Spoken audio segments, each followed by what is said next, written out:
Mesdames, Mesdemoiselles et Messieurs, bonsoir à toutes et à tous. Soyez les bienvenus, vous êtes sur la tribune d'éveil des consciences. À la une de l'actualité internationale, tous les regards sont dirigés et focalisés exclusivement sur ce grand acte inoubliable que la Corée du Nord vient de poser.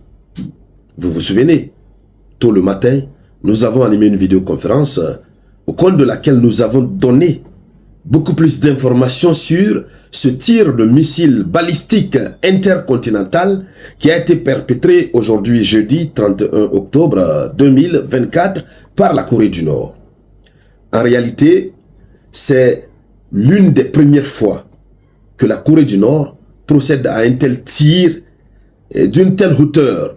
L'altitude qui a été atteinte n'a jamais été franchie par le passé.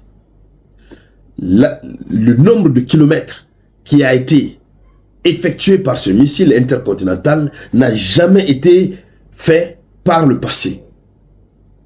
En termes clairs, c'est un missile balistique intercontinental qui a été conçu spécialement par la Corée du Nord pour permettre à la Corée du Nord de frapper directement le territoire des États-Unis d'Amérique, mais à partir de la Corée du Nord. Oui. Et c'est ce test que la Corée du Nord a fait. En réalité, les États-Unis d'Amérique sont très paniqués par ce test réussi. L'Amérique est très paniquée. Les États-Unis d'Amérique sont sortis, ils ont parlé, ils sont sortis, ils ont fait leur déclaration, ils ont réagi. Et la Corée du Sud aussi est sortie, elle a réagi, le Japon aussi. Je vous dis, le monde occidental est sous le choc de la dangerosité de l'arme que dispose Kim Jong-un. C'est-à-dire, comme on aime à le dire, Kim Jong-un, il a une logique. Tu peux ne pas m'aimer, mais tu es obligé de me respecter. C'est ce que Kim Jong-un est en train de démontrer aux États-Unis d'Amérique, en tout cas aux Occidentaux, mais plus particulièrement à l'Amérique. Je vous rappelle, pourquoi Kim Jong-un a procédé à ce test? C'est parce qu'ils se sont mis à critiquer la relation militaire, la coopération militaire entre la Corée du Nord et la Russie. Donc pour répondre à ça, Kim Jong-un a juste fait un test. Et figurez-vous bien, il y a des informations qu'on n'avait pas données dans la vidéoconférence précédente. Regardez ceci. C'est-à-dire, ce missile est monté plus haut et c'est allé plus long et c'est allé plus loin. Selon les informations officielles, c'est le missile de tous les records. Et ces informations ont été données d'abord par la Corée du Sud, ensuite par le Japon, par les États-Unis d'Amérique. La Corée du Nord n'a fait que tester et voir que ça a réussi. Maintenant, les Nyarimara, les concernés eux-mêmes ont suivi. Ils ont donc utilisé des trucs satellitaires pour déterminer la capacité. Et c'est ce qui les fait peur.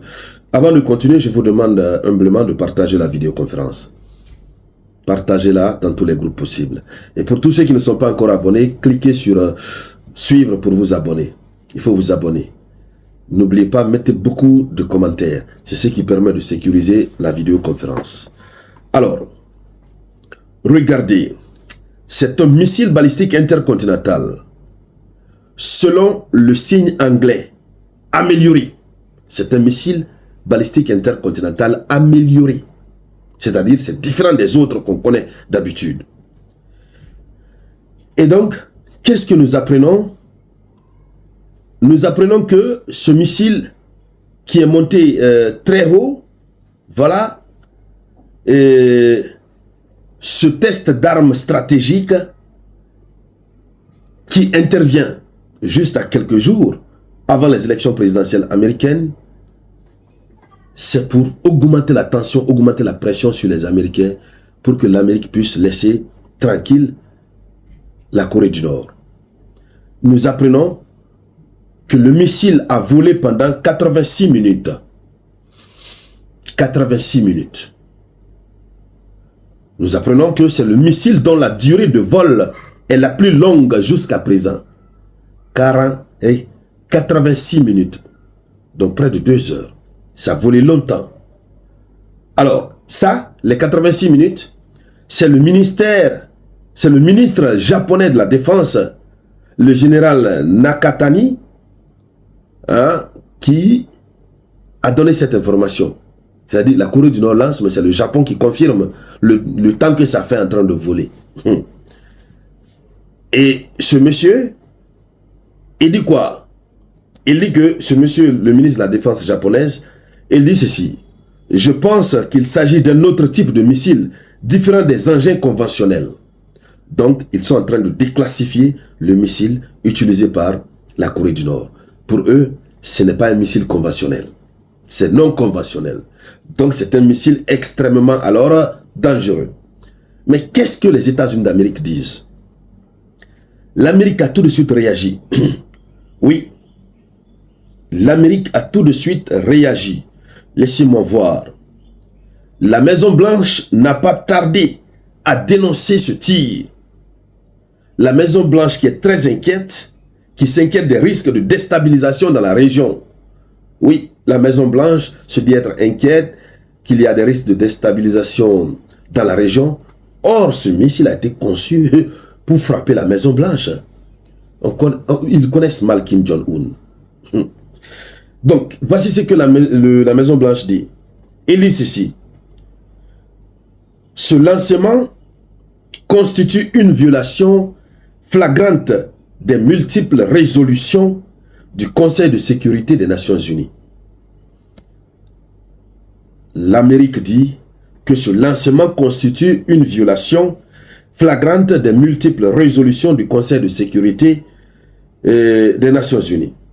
Voici la déclaration qui a été faite par le porte-parole du Conseil national de sécurité de l'exécutif américain, Sean Sevet, dans un communiqué.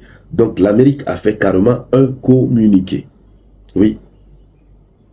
Alors, l'Amérique, qui estime que ce lancement constitue une violation flagrante des multiples résolutions du Conseil de sécurité des Nations Unies, l'Amérique voudrait que des mesures soient imposées. Alors, après ce lancement, après cette réaction des États-Unis d'Amérique, ça ne se limite pas à ce seul communiqué. Les États-Unis d'Amérique, la Corée du Sud et le Japon ont également identifié l'arme comme un missile balistique intercontinental et ont condamné le lancement comme une augmentation des tensions. Et donc, la Corée du Sud et les États-Unis d'Amérique ont décidé d'unir leurs efforts, ce qu'ils qualifient d'efforts suffisants, pour pouvoir sanctionner la Corée du Nord et prendre les mesures adéquates pour faire cesser définitivement de tels actes de la part de la Corée du Nord.